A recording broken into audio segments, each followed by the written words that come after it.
Hello, I'm Nicole Fiore. And I'm Taylor Fiore, and this is the Glitter and Cat Litter podcast. In this episode, we are talking about taking ourselves seriously and when to not take ourselves so seriously. And if you have not already, please subscribe, please like, please comment, please leave a review, all the things. If you want episodes early, you can sign up on the YouTube channel, or you can sign up on our website, glitterandcatlitter.com, and enjoy.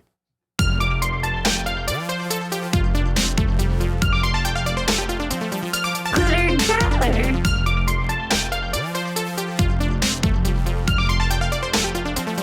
Glitter and Cat Litter. I wore this shirt specifically for this podcast because I thought that it would be interesting to have a silly shirt on an episode about taking ourselves seriously. Because, I should have dressed up.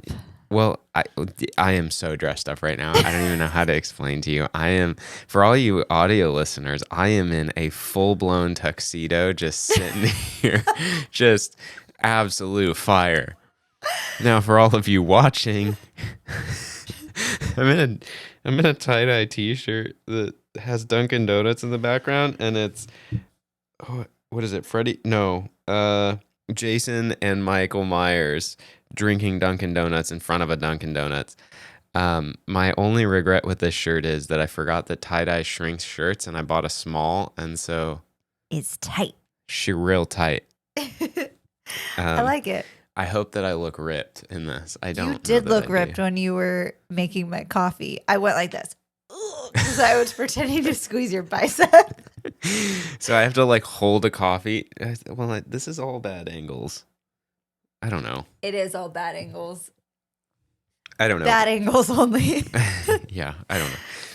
But in lieu of taking things, when to take yourself seriously, I don't think I can at all in this shirt. I very rarely take you seriously anyway. I was thinking about that when I was writing about this. And I was like, I don't know if I'm qualified to talk about this because I feel like I used to say I never take myself seriously. And then I thought about it and I was like, well, I think I did take myself seriously, but I said I didn't take myself seriously. But I'm also like, okay, I'm in a Halloween t-shirt on November 10th. You're just an adult. I guess, but I'm just like, what am I doing? It's so tight. I am so tight. I can't. I'm wearing a very tight shirt. Yes, the world needs to know that I think this is the tightest shirt I've ever owned in my whole life. That is not true. Not at all. What other shirts are tight? Let me rewind to high school when you wore. What was the brand? American Apparel. American Apparel. It's V-necks. now what is the brand now? His V-neck was, because I wore it when we dated in high school. I took your purple one, I want to say. Maybe. And that V was so deep and it was tight. I mean, I have boobs, so it was tight, but it was tight. Okay. In my recent memory, this is the tightest shirt that I have owned. I think in the past decade, this is the tightest shirt I've owned, and it is comfortably uncomfortable. I haven't quite landed on it. If this is what women feel like all the time in tight clothing, you all are monsters, and I don't know how you do it. My stomach feels like it's going to explode out of this. And for all of you, well, I know you can't see my stomach. There's nothing to explode out of here. If anything, that's the loosest part. Whoa, port. That's the loosest part of the shirt too. I mean, tight clothes can be very uncomfortable. This shirt is very tight, but this is not uncomfortable because it's like a comfy fabric.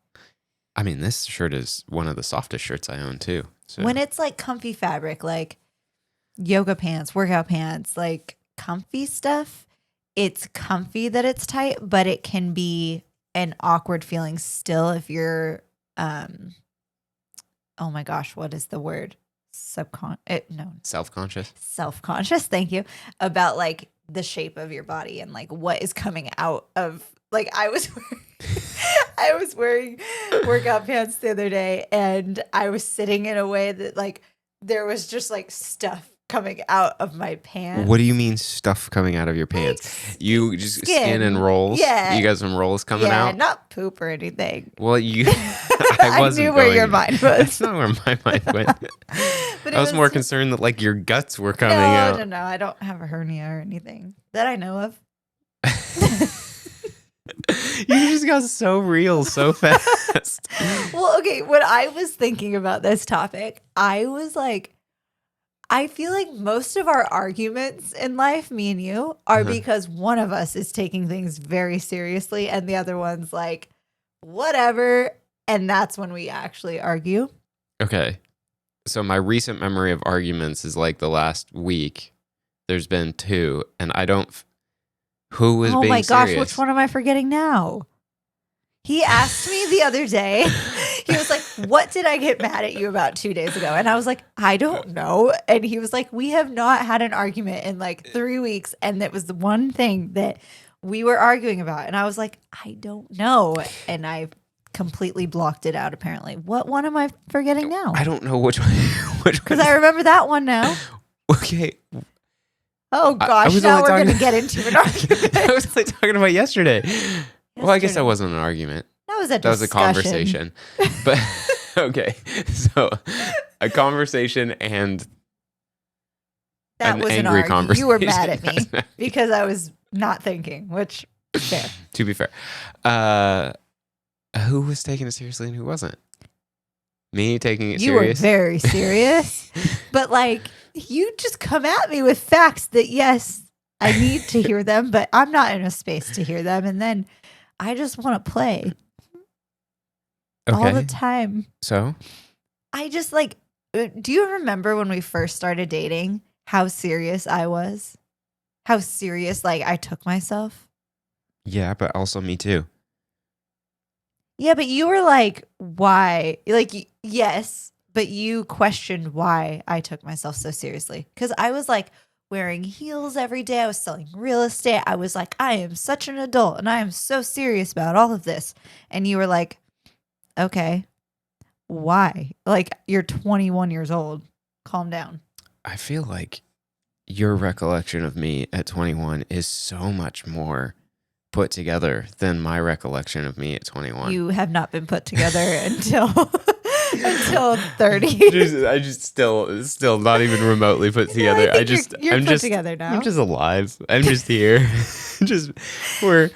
We were both very like lost, very confused as to who we were and what we wanted to do. But I think we still are all the time.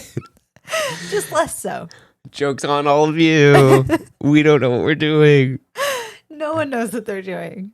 That's the thing about like growing up and like the older you get, I feel like we just realize more and more that no one actually knows what they're doing. There are times when you know what you're doing and you're like very confident in it and very like, but most of the time, everyone's just winging it. Yeah, that's true. When we were doing the shoot, I guess it was me. When I was doing the shoot in San Diego for Soichi, it's a sushi restaurant in San Diego, which sounds strange. It was a Halloween event, and a night before Halloween event fundraiser thing. I was filming the event videos for it. I was skating. She was skating, but we did the event, and I was like, I've done this before. Like when I got the job, I was like, oh yeah, totally. This is awesome. I've done events like this. I've done stuff like this. I could totally do this video. It'll be great. And then we get there and I'm like, I don't even know what I'm doing. And I'm like, what do I do? I'm like, what am I supposed to do? What do I take a video of? Okay. And for 2 full days, I'm like, we'll figure it out, I guess. I had the opposite experience in that event. And I think this is why, now that I know that was your thought process, this is probably why you were nervous for me to perform. Because you were very like, I don't know what's going on.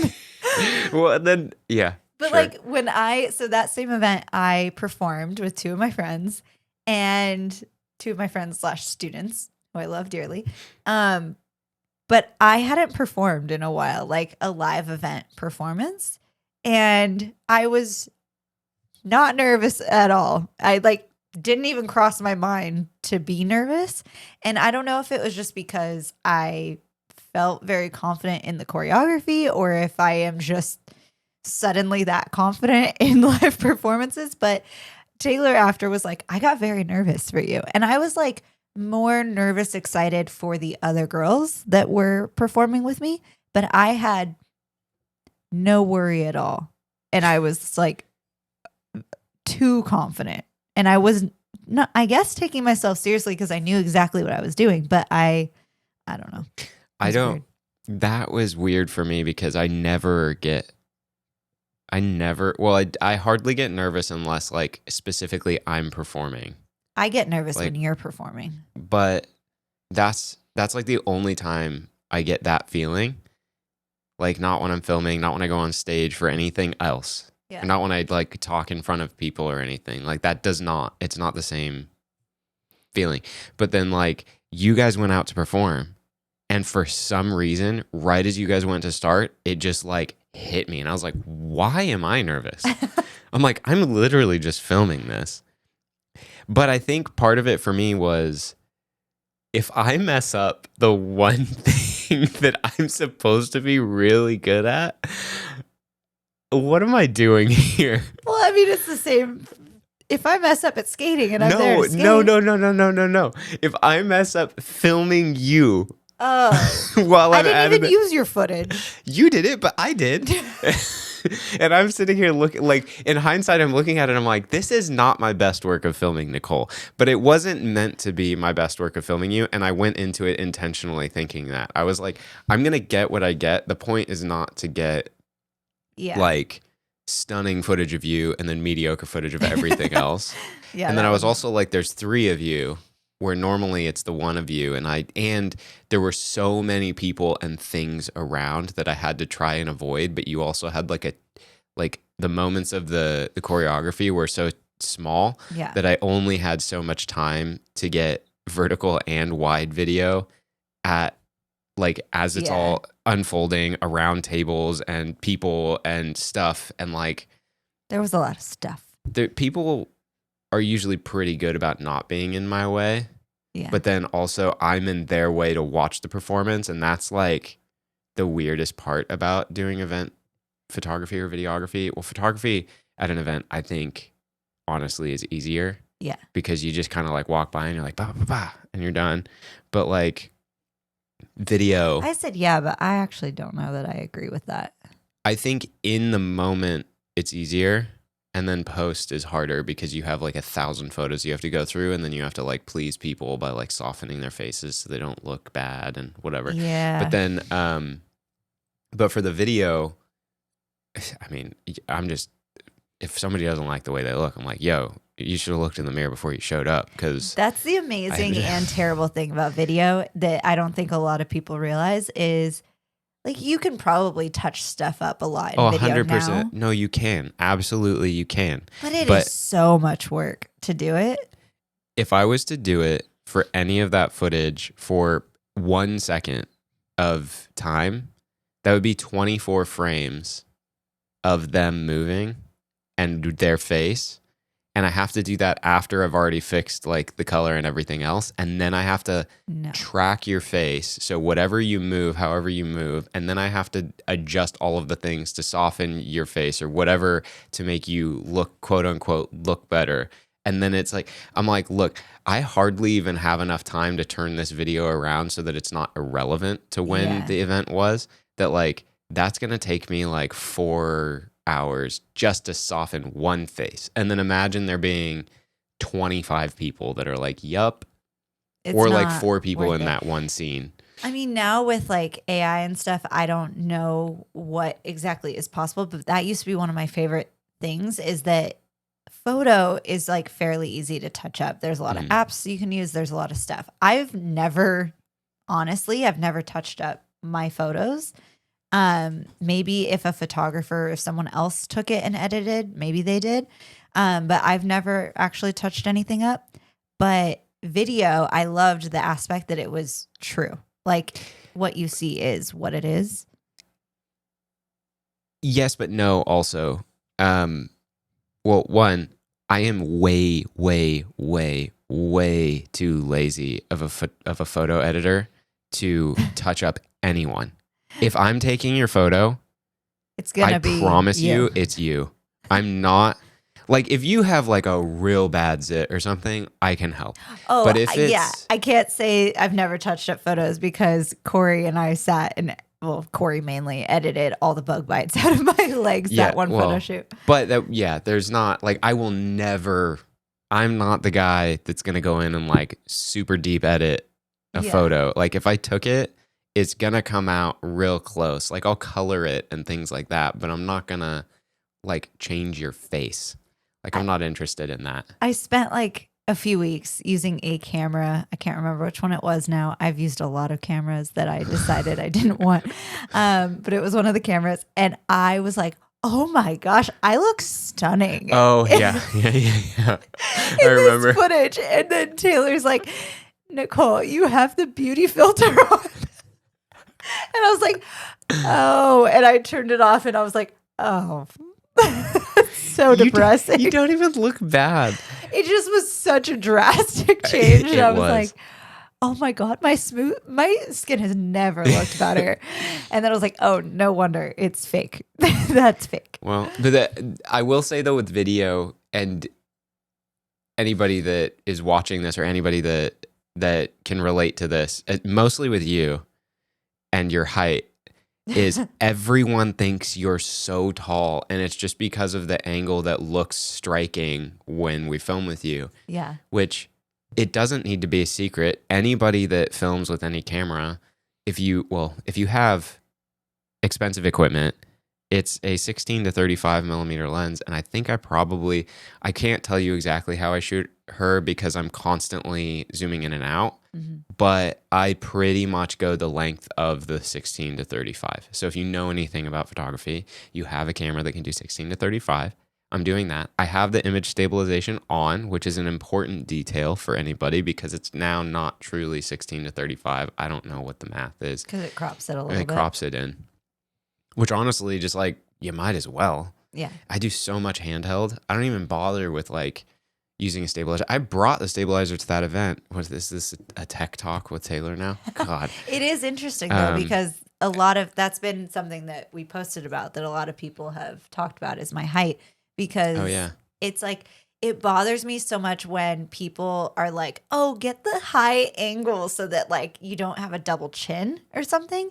And I'm like, that's like the worst angle because you look 2 everyone inches looks tall. squatty. Yeah. And it's like either do straight on and like figure out how to angle your face if you are worried about like a double chin, or like just figure out a better angle that works for everyone. Just push your tongue fully flat on the roof of your mouth. It'll suck up your double chin as far as you can. If you have a double chin and you're that concerned about it, you probably should just go to the gym. Wait, I didn't know that. Yeah, you have to close your mouth and you have to like relax it, but you have to push like the mid back of your tongue up onto the roof of your mouth. And oh my gosh, it does work. And it sucks your... Wait, so like if you smile, you 50% smile. Do you do that like for a photo? I've never done it in my life. I just bared with hating that I had a fatter chin for a little while. The dentist... This was in high school or middle school and not now. One of the dentists that I've gone to told me that is how you're supposed to hold your tongue in your mouth. Like 100% of the time is putting it on the roof of your mouth. I mean, that's also like saying you're never supposed to have anything unhealthy ever. No, but I was fascinated by that because I was like, what does my tongue do in my mouth all day? It's not doing that. Well, now that I'm thinking about it, right? I don't know what it's doing. Now you're going to think about it. Now I do it more often. Oh, it does. I guess it does. But it's you a subconscious put your thing. Gum there. Yeah, well, that actually is interesting because everybody calls me crazy for when I have gum. He is a little crazy. Well, sure. Maybe I don't believe that I'm crazy for this detail I of do. this. Okay. So I have gum, right? Most people hack on this crap all day long. I hate it so much. If you're a smacker with gum, I'll smack it out of your face if you're around me. Why do you get so violent? I don't, it just drives me nuts. He's not going to smack you. He will leave the situation. Yeah, honestly, I'll eject. I don't care how interesting that conversation Move on might from be. the violence. No, I'm done from the conversation. I want nothing to do with you chewing on gum or food. No, but when I chew gum, I really only want it as like a very, very long-lasting breath mint. I get that. And so basically, once it's soft, I just put it on the roof of my mouth and I just hang with it. And then when it starts to lose flavor a little bit, you flip it in your mouth and you put it back up on the roof of your mouth and you're good to go. And then it you just stays. Yeah, but 'Cause I've tried to do this. You're fiddling with it all day.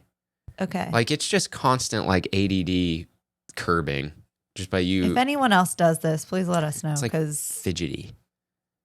I love it. It's great. I had never heard of that. But like it's so exhausting to chew on gum all day. What am I supposed to do? Use my jaw the whole day? Yes. For more than talking? Yes. God, that's miserable. Oh my goodness. Who does that? A lot of people. Everyone else? A No lot of wonder people. why you guys can't hang on to one piece of gum for like a couple hours. I don't know. This has no relation to gum, but it's like you fiddling with your rings. Oh, constantly. I try so he hard. doesn't lose it, but he drops his rings. I've gotten constantly. much better about it. I try not to do it too much. I am so off topic now. So are we. Okay. Anyway, yeah. take yourself seriously. Hi, my name is Nicole. I am a professional roller skater.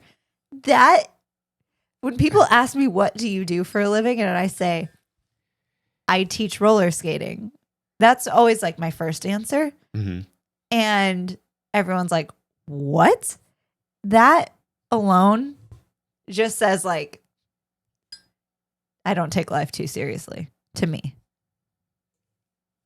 I think people are far more shocked that that's That it's a your thing. job or that is what you qualify as a job. I think that's where their brain goes first. They're like, what do you mean? Because ain't no way you're making money doing that. So what are you hiding?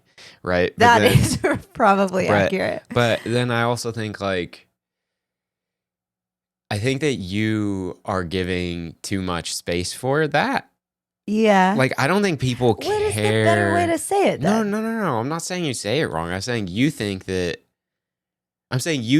that you can't take yourself seriously because you do a sport as a coach isn't valid. I'm like, but if you were to say you are a figure skating coach or whatever, you teach figure skating, people would be like, oh, sick. Oh, people still were like, what? But it's the same thing, just a different sport. But then that also ties back into like, you could say you teach like ice skating.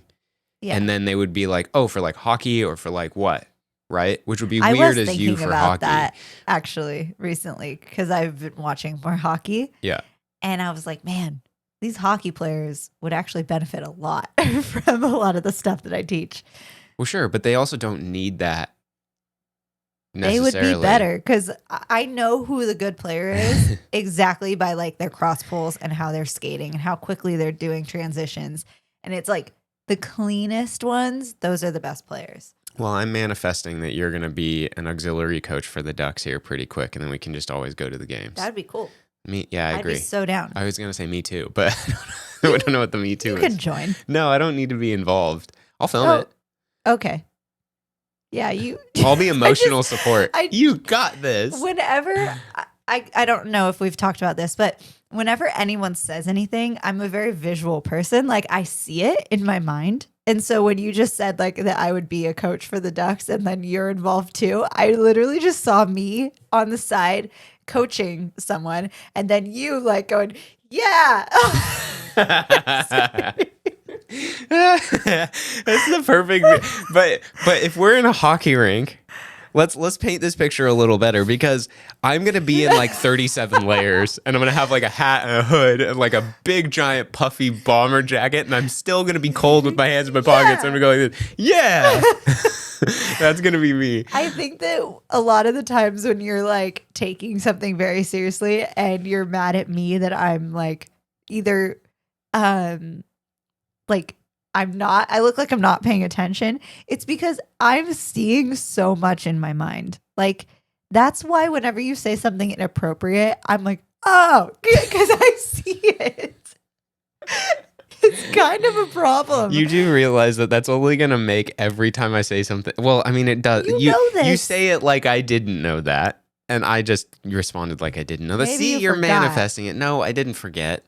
What am I manifesting? That I don't know that you visualize everything. He never knows if I like the smushy fries or the crunchy fries. No, that's been a joke for a few years. There was a long period of time where I genuinely could not remember if you liked soft fries or hard fries. We're talking about French fries now. This is how seriously we take our lives, okay? We talk about... I couldn't remember. No, I am not qualified to talk about this. I take nothing seriously. So many people, including Taylor, ask for like, what is the term? Like at In-N-Out, when you ask for like double fried or something. It is called well done, and I would never buy French fries from In-N-Out. How dare you? Hates In-N-Out. Anyway, well done fries, and I want the complete opposite of that. I want also, a potato. Don't. I don't think you want a potato's harder than a well done fry. A baked potato. Okay, but I don't lump me into special order French fries. Okay.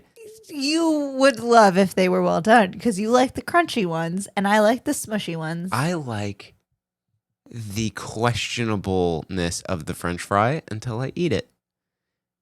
Like, okay, it looks hard. Is it going to be hard or soft? I don't know. I touch it. Oh, I want the bottom of the fry basket that's like from the heat of the other fries has smushed the other fries. That's called grease.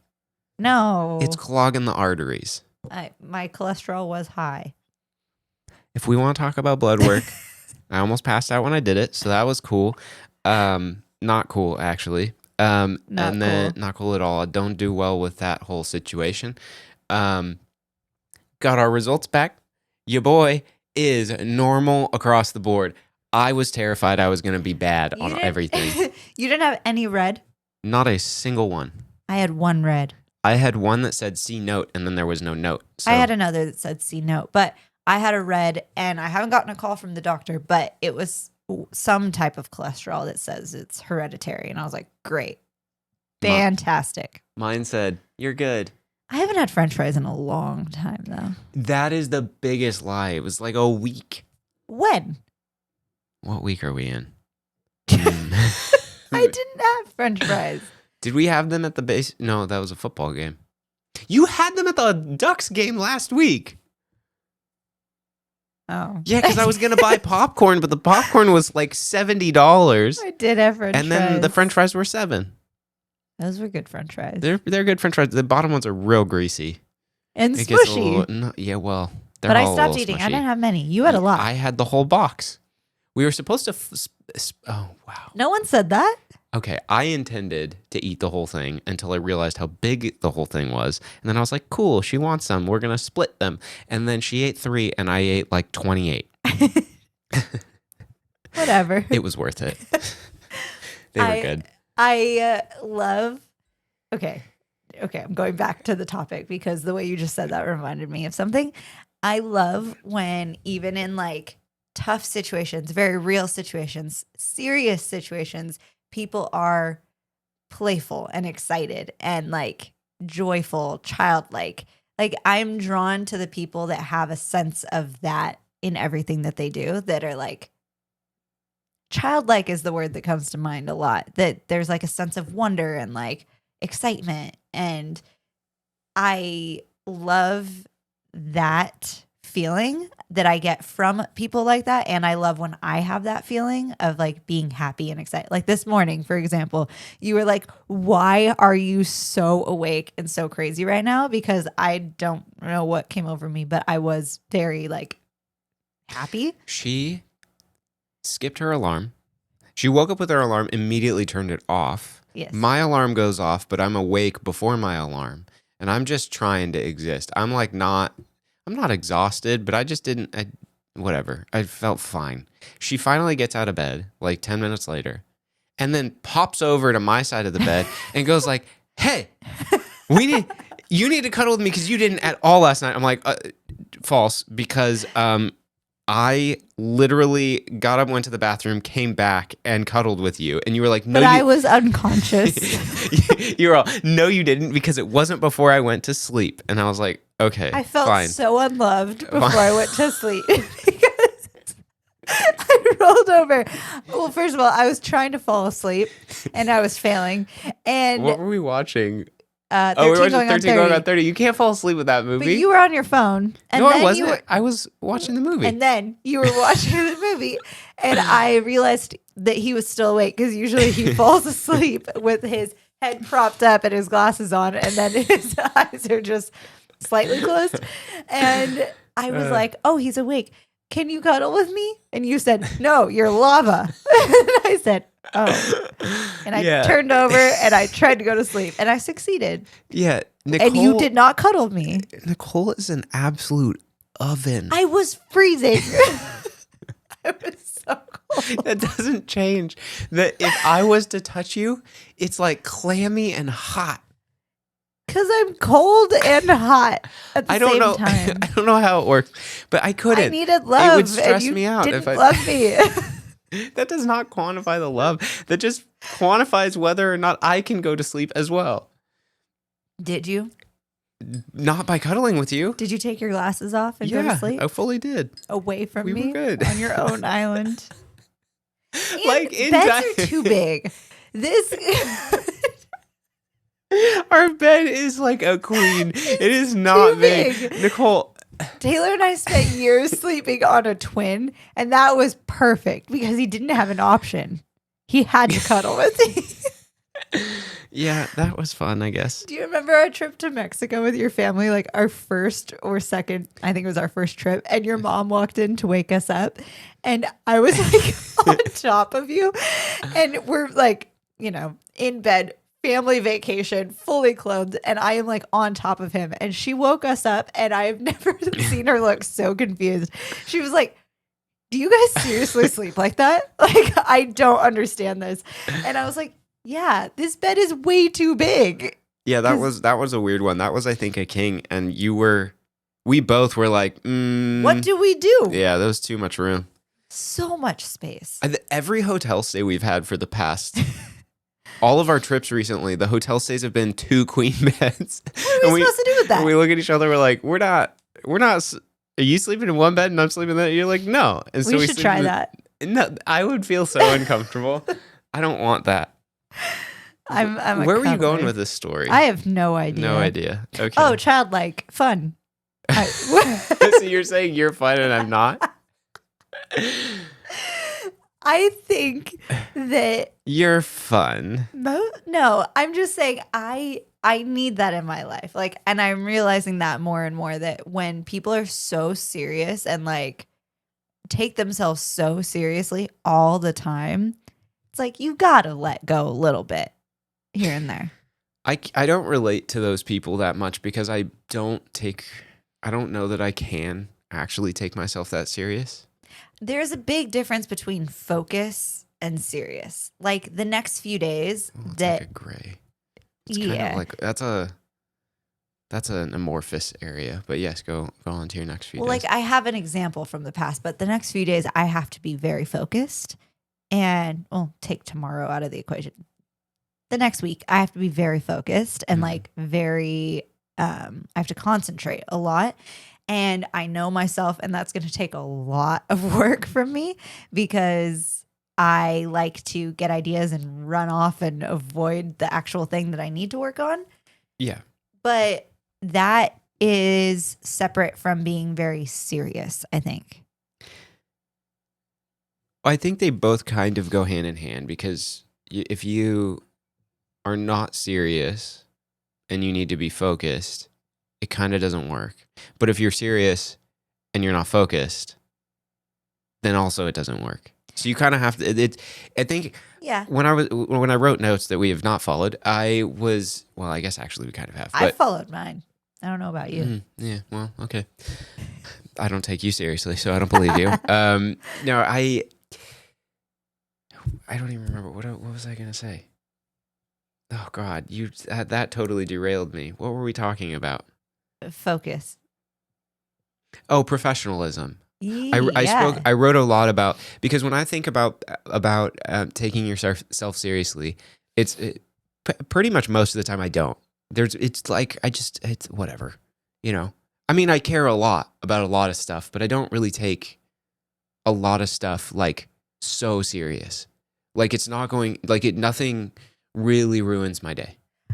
Well, that's not true. That's not true. But I don't hold one specific thing. I can't say that's not true, actually. You've come very far in that. I don't really hold one specific thing to ruining my day, even if it is like the one thing I had to do. It's like, or that was like supposed to get done and I can't physically get it done. I'm like, well, what am I going to do? Right? I don't know that that's related directly, but the professionalism thing that I was like thinking of this whole time is like, when I think about taking myself serious, the first thing I think about is like work and jobs, because me as a person is just kind of silly.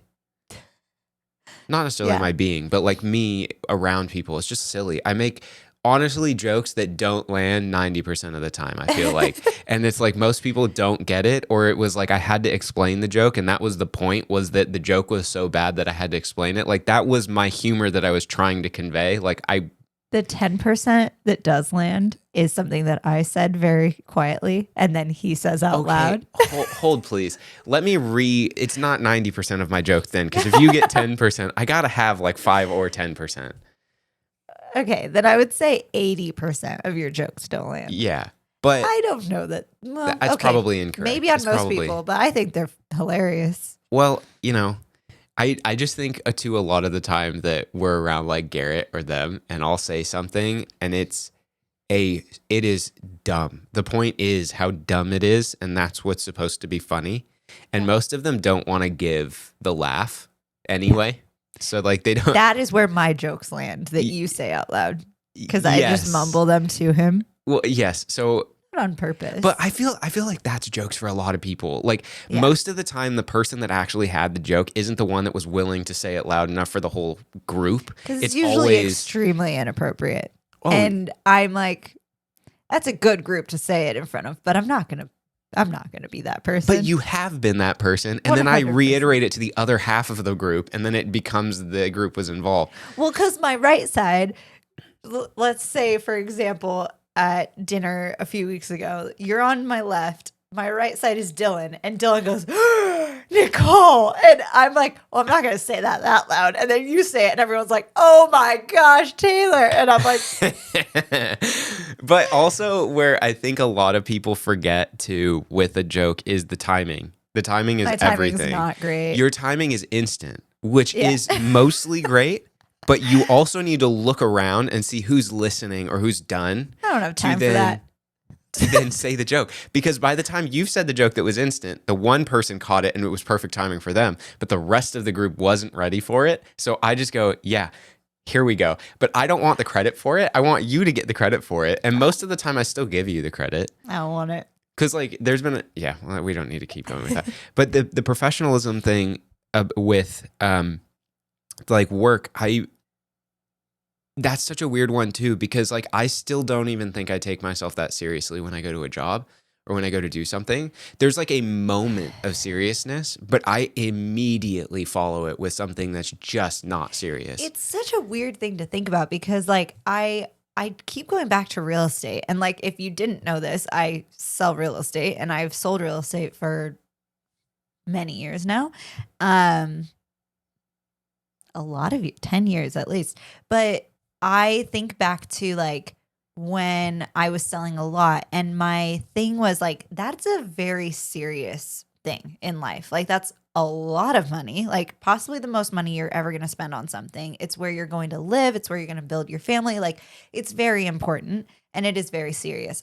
But for the customer, for the person buying the home, it doesn't need to be that stressful. Like, it should be stressful for me, the person doing the job for you and like getting you the home and like agreeing to these different things and negotiating price and stuff. But that was always the thing. Like, for them, it should be fun. Like, this should be a good experience. It should be a fun experience. So there are different times in life and in work where like you have to take the brunt of it, of the seriousness and like the stress, and in order to make the experience better for someone else. So like for you, say filming an event, maybe you're having an awful time, but like you're getting the job done and you're making it so that you don't have to worry them about other things. Yeah. That's professionalism, because it may not be the best time ever for you, but you are doing your job and you're doing it well and you're making it so that other people can enjoy themselves even more. Yeah. And it's like that. Yes, I do take that seriously, but it's also like once you experience that enough, you can also find the joy in it because you're helping someone. Yeah. I think it's actions speak louder than, well, they're both actions. But I guess it's kind of like proof is in the pudding, kind of with that. Like, because I was going to say actions speak louder than words, but like, I guess that does also qualify, because like if I am on a job or something and there is an action which would then be me doing the job and then like giving the end result to them, to whoever it is, but my words are lighthearted and silly and fun and keeping it professional, but being all of those things at the same time. That to me is kind of where I've found my like lane, is like I can do that, where like most of the time I'm pretty serious internally, but I won't be serious externally. Well, like you stay calm where a lot of people freak out. Yeah. And like it's the people that freak out and take it like so seriously and take themselves so seriously. There's like a part that you can take the situation seriously and still be yourself. And if like you're very good at that. Well, the stressful part and like the handling the pressure of jobs and like those situations has always been interesting. And I can't actually remember. I do remember it being where like I was more scattered, but I've always been more like calm, I guess, in those situations. I guess clear-headed. There's a gnat. Yeah, got him. I know. You got it? Yeah, got him. Wow. I wrote down sorry. Oh, it doesn't matter. I was going to elaborate, I guess, on it. I think back to when I was competing, and I remember, I don't know who taught me this or how I learned this, but I remember like being in the pit area before your competition starts, and the energy of all your competitors around you, it's such a strange feeling. Like I can feel it right now just thinking about it. I've only been in it once and I remember. Taylor got kicked out. I kicked him out. But that was different because I was coaching. Savage. Then. It was very different when I was competing. But like there's nervous energy. I was someone who would throw up before I skated. So. Was your throw up nervous, or was it it was nervous? Or was it more just kind of like you had to do that just to... No, it was nervous. Because my last year of competing, I didn't do it. It was from 2008, 2009, 2010. Oh, the 3 times you won? It was after I won Worlds the first time. So the 3 other times you won, and then the last time... I had gone through enough mentally that I... Because you retired after you'd won 4, and then retired. I took a year off. You took a year off, and then you were like, "Oh, I could still do this," and then you got 3rd, right? That's how that. Okay. In senior. Whatever. It's different. It means nothing to me. It means everything to me. They're all gold-ish, and that's all that matters. As long as you don't have a silver, we're fine. Okay. I would have preferred the silver. All gold, everything. Okay. Okay. Anyway, what were you asking? It was nerves. Yeah, no, It was that's like what I was pressure asking. I was putting on myself that made me extra nervous. You were talking about the pit and Yes. explaining that, and I Okay. was asking about the nerves. So I remember like there were people, and some of them were my friends, that would just shut out, like completely shut themselves out of what was happening, and like headphones in, head down, eyes closed, like doing whatever they needed to do. And I fully respect that. I was someone that was like kind of playful, but focused. Like I wasn't messing around. There was also that group that was like messing around and like not taking anything seriously. And I always tried to find the middle ground of that, like for my head and for everyone else. Like, okay, I'm not going to like be messing around and distract people because that's not good for them and it's not going to be good for me. But I need to like be focused, be playful, be ready. And so there's a middle ground that I've always tried to find that I think I still try to find. Yeah, that's the biggest. That's the like line that you have to like try and finesse, because like that's what bothers me the most is like I never ever, especially with like an event. So we've captured or like recapped 2 events, well I guess more, but 2 technically different jobs, and they both were handled almost the same but also totally different, where it was like there was almost blind trust from both, when like I felt like maybe it wasn't justified blind trust, but I guess it is because it was the recommendations of us anyway, and like seeing our work, it's fine. But to me, the blind trust is like great and horrible. Yeah. Because you're like I trust you, and you're like, oh, sick. Okay, great. What does that mean? You know, because I think it's also like there's been a couple times where I've been burned on the I totally trust you. Do what you think's right. I was And then gonna you say, get the I end think result you have back. been. And it's like, they're like, that is not at all what we asked for. And I'm like, well, you told me you trust me. So if you're telling me you trust me, then you get whatever I give you. Yeah. And you can't say anything because I asked you Yeah. for what you wanted, but I still pry. And I don't know if that's a good thing or a bad thing, but I always over ask for details. I think And then you've learned. And then if I don't get the right details, then I just go do it anyway. Yeah. Or if I get too many details, I'm like, I'm just going to do whatever I was going to do. But I need to confirm that like it wasn't truly just do what you want, you know, or it is truly just do what you want. We just wanted you here. But in that, there's this weird like professionalism, like being enjoyable to be around, but not looking like you don't know or care what you're doing. Yeah. That's the weird there. That's the like fine line. And I feel like when we were in Cleveland, that was the first day, was the one day that like everyone was kind of meeting us, and everyone's schedules was super scattered because it was like before like a whole convention, and we were with the people that ran the convention. So like they're all stressed out and stuff wasn't working right. So like, yeah, you know, but it was like, instead of us just like being so serious and being like, yep, cool, yeah, okay, we were just like being ourselves, but like only sort of having something to do, because it wasn't quite like time for us to do anything for like what we needed to capture. And so I'm like, okay, but then like there was a couple times where I almost felt like it could have been too cavalier of us. And most of our conversations with these people were like at breakfast and lunch, which were like a couple hour windows that they were like serving any of the staff the food. So it was like most of the time we all kind of ended up in there at the same time because all our schedules kind of aligned. But it was always interesting because that's almost the only time I ever saw anybody, and nobody knew. Everybody knew what we did, but nobody has seen anything that we do. And they kind of see that we have cameras, but we're like just chilling, eating. Yeah.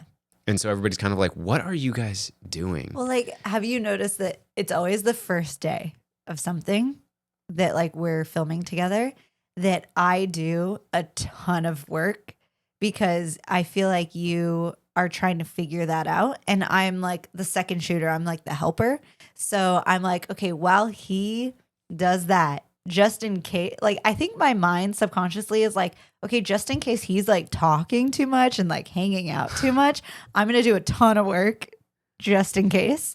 And it's like, I'm not as good at filming as him, but I do have to say that second trip, it was like a lot of the stuff that I got that was like, okay, that's like on the right track. The second trip? Yeah, Northern California. On that first day, because I took so many photos that first day, and it was like decent because you were having a rough time. Yeah, but that's not like different. That's not even taking yourself too seriously. That's like doubting. Yeah, yourself. that was not processing what was being asked of me. But I think I try to make up just in case, like in those moments, because I think subconsciously I feel that, like trying to find that line of professionalism, like. Do I act very serious? Do I act very professional? Am I myself? Do I have a little bit of fun?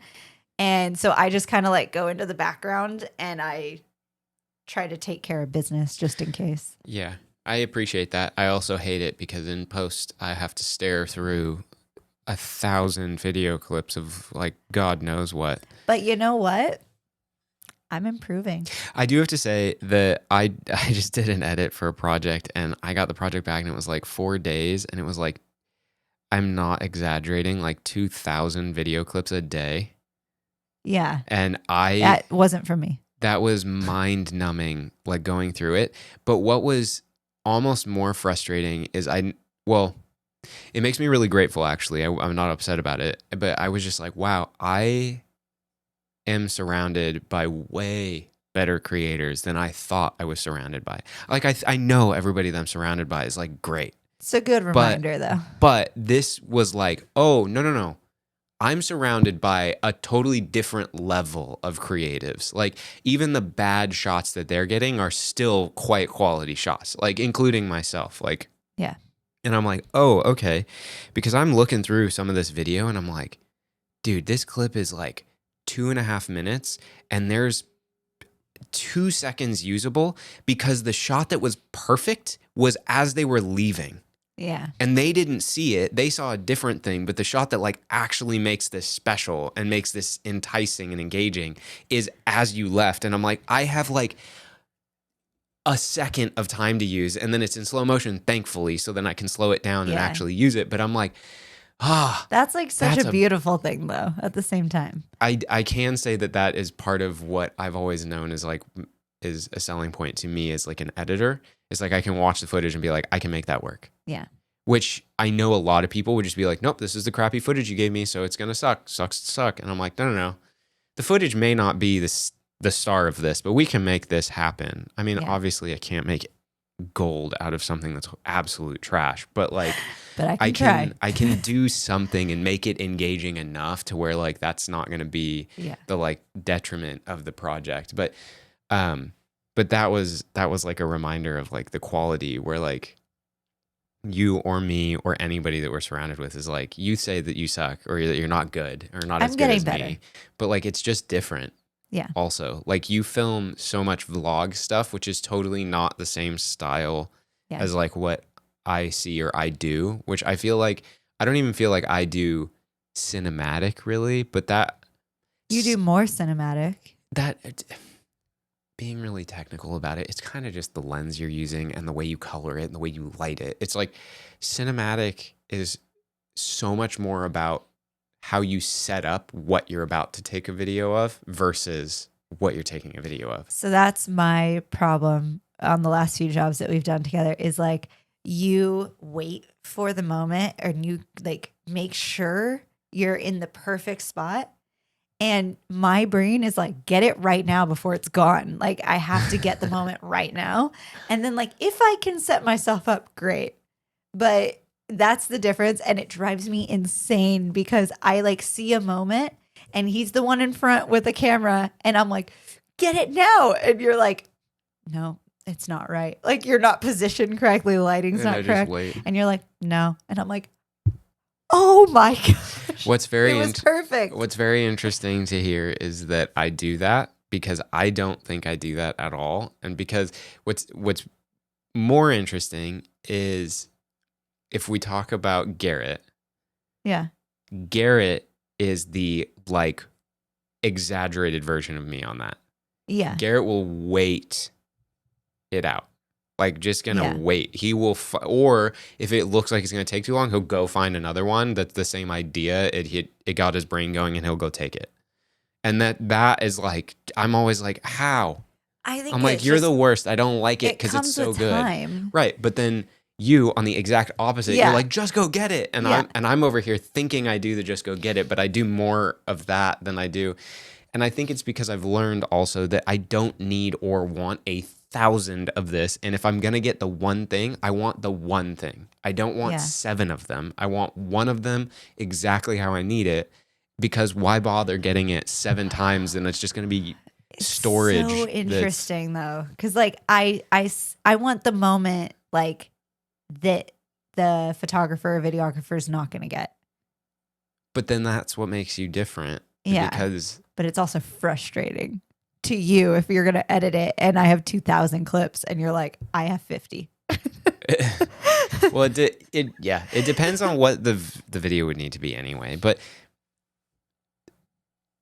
I just feel like this podcast is a perfect example, honestly, of how seriously and how not seriously we take things. Where like this podcast is intended to talk about, I guess none of our podcasts are like massively on topic, which I'm very okay with. But we intended for them to be on topic and then quickly realized that we're very good at not being on topic. And honestly, that's kind of the charm. And if you like it, thank you. And if you don't like it, please do. Also, we learned that some of our family is listening to the podcast, which is fantastic, but it's just like something I forget. And I was like, oh, we're going to have a segment every episode where we just like make up stuff about our family. And I was like, Taylor's like, Nicole, that's probably not a good idea. Start spreading rumors that don't equate. Hi. Yeah, right. But I think that I know everybody's personality is different, and I know that not everybody is as lighthearted as we are. But also, we're not all the time. No, but I think that if there is a takeaway to this, because I do feel like this is one that like a lot of people really try to work towards, and I think that it's something, or at least with a lot of the people when they like shadow me with like running live sound, don't quite comprehend, and it's the charisma and the understanding of a conversation and the relationship is more important than like your skill. Your skill can be taught. That's the thing, is like just about any skill can be taught. You can go back and watch our Can You Learn to Be Creative video, and I genuinely will stand on that. I do think that you can learn to be creative. Yeah. No matter what level you're at, it takes more time. Yeah. And with that charisma, I know that like some people are introverted, some people are extroverted, some people have a really hard time talking to other people don't. I'm not someone who just goes and starts a conversation with somebody. Ever. You're not, but Ever. You also... What? Do we have time to go on another slight tangent? The conversations that we were having at Garrett's premiere, and you were like, oh my gosh, he just like left the conversation. And I was like, I do that. You're the one who stays in the conversation. Yeah, I linger. I'll just leave it. He won't start the conversation, but he will have the conversation and like have it for a long time. Yeah, because I want to see where it's going to go. And I'm like, are we going to become best friends? Okay, gotta go. But are we going to become best friends? This is why you have a lot of friends. I just don't. I say yes, and I'm one of the first people to show up, and I'm one of the last people to leave. It's 100%. It's pretty much how it goes. And if I'm late, he's angry about it. I'm less frustrated now than I used to be, but because life happens. But you're also the one making us late more now than ever. Yeah. My time management has gotten a little bit worse, but I think that there truly is something to, like when I was talking at the school's career night thing. I talked at a school's career night thing. I have all the videos from that too. Sweet. I took like 5-minute videos. I know. I saw you filming and I was like, oh, no. I probably didn't talk as good as I thought I talked. Well, I don't think I talked very good. No But one ever talks as good as they think they did. I didn't think I talked that great. So I hope it's not horrible. That's what I was trying to say. But like, you can be taught any of the skills that you need to learn or need to know to do a job, honestly. Yeah. Whether it's your like strong suit or not, maybe not. But being a good being a good human, being a good person, being good at enjoyable to be around. Being enjoyable to be around is so much more important than like you making sure you look very professional. Now, obviously, don't be like goofy and silly and look like you don't know what you're doing and you don't know what your job is and you don't care. That's a lot. That's where the line is. It's like you can be silly and you can make dumb jokes and you can be bad as long as you like the moment like a work thing has to happen, you turn that on and you become professional for a minute and then you can let it go. I think that's kind of what it is being able to like nuance the like on and off of like if someone brings up work, it's immediately on. Yeah. You know, but you don't have to be like when anybody brings up work with me, I'm not like jokes are gone, but I make sure I know what the heck I'm doing and what's going on so that I don't have to be like, I was messing around. What was I supposed to be doing? That's the worst. I mean, Cleveland is the perfect example. Those people that run all of that were the perfect example of that. Yeah. They were like so fun to be around, so enjoyable. Yes, they were stressed out. They like had a lot to do, but they were enjoyable the whole time. Yeah. And I don't exactly know how to like help people do that, but it's just a reminder of like this is it. Like these are the days. Like enjoy today. Yeah, I mean, if you take yourself too serious and that's what you enjoy, great, enjoy it. And you'll have people around you, hopefully, that also enjoy that type of life. I don't resonate with that massively. I mean, there's always a time and a place, but like I honestly don't resonate with it massively. So like, you know, I won't be your best friend, but like I'm not going to just like hate you or be mean to you. But like, honestly, it's worth laughing, you know? Yeah. Like there's so many different aspects of life that you can be playful with as like a little reminder. Like I've had teachers in school that like wore like crazy outfits and like very colorful. And I think that I admired that a lot. And like one of our group of friends, they all are very like aesthetic and very like pleasing to the eye. Like their outfits, them as humans, like what they do, what they put out there, their homes, like everything is just so put together. And I love that. And I love that for them. And then I look at myself and I go, that's just not going to happen. Like, it's just not me. And they're like, Nicole, you're so colorful. And I'm like, am I? Like, right now I'm not. But like in life, our house, like everything about us, I have a requirement that there has to be a disco ball. Like Taylor, I think at first was like, okay, I want to put these Star Wars things up because we have like really cool old Star Wars posters. And I was like, no, absolutely not. And then I was like, yeah, I want it to. Yeah, the rule, we'll end on this one, okay. I think. Well, the rule was when we got our house, the rule was only Star Wars only Star Wars art in your office. Or in my studio, which is now this room, which obviously has nothing. Well, not here. It's over here if there is any. Right? I think it's back here. And up there.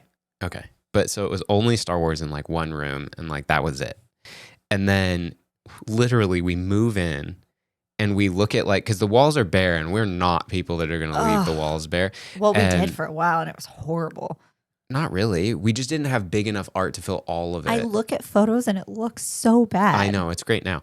But literally we pull out all the posters and all the things we have to like frame and do stuff because we have to make like a list for IKEA. And so I start pulling them out, and she takes it on herself to go, this one's getting hung, this one's getting hung, this one's getting hung. Ooh, I like that one. This one's getting hung, this one's getting hung. Every single one of them was a Star Wars poster. Every single one. And I look at her and I go, look, I'm not about to argue this because I'm here for it. You said no Star Wars in the house. So is all of this going in one room? And she goes, no, I've changed my mind. And I'm like, that's perfect. Okay. And when people walk in, they just go like, not so much anymore because they know what it looks like. But at first, when we like decorated our home and it just keeps evolving, I'm very grateful for that. But people walk in and they're like, this is so you guys. Like, Yeah. It is so you guys. There's just cool little trinkets and like Star Wars posters and Star Wars helmets and roller skate posters and roller skates and like disco balls. And that's fine with me. It's fine with me too. Be a little bit of a mess. And exciting. I do. Part of me, when we were up in Northern California, we had this conversation. Your aesthetic is like the Google campus. Yes. And your dream aesthetic is the Google campus, and my dream aesthetic is the Apple campus. And it's very funny because they are very starkly different. My reality is the Google campus, and your reality is the Google campus with glitter. Yes. So I think we're leaning towards that, and I don't think I could ever. For anybody that can't picture what the Apple campus looks like or anything Apple, if you've seen an Apple store or been in an Apple store, just imagine that, but a little bit more excessive. The actual I guess it's the campus, but the store where you can go, the visitor center. Like the stairs and everything, and like it is an engineering feat with marble. It's amazing, but it has a slight hint of like a chic mental hospital. That's exactly what it feels like. I don't like that. It feels very like utilitarian isn't the right word, is it? It's like utopia. Is it like the brutalist? It feels a little like not quite Russian because that's very like not fancy. It's like a little bit. I think very fancy. It's very fancy. That's why I was trying to say it's like doesn't feel like that. I don't know. I'm gonna stop trying to explain it. It's beautiful. I don't use a lot of Google products, but their campus was really, really cool. Yeah, that one was really neat. Okay. Anyway, on that note, thanks for joining us. Thank you. I hope you enjoyed. Yeah, please subscribe. If you want episodes early, you could sign up on YouTube, on the YouTube channel. If you don't want to use YouTube, you could do it on our website, glitteringcatlitter.com. And we'll see you next time. Bye.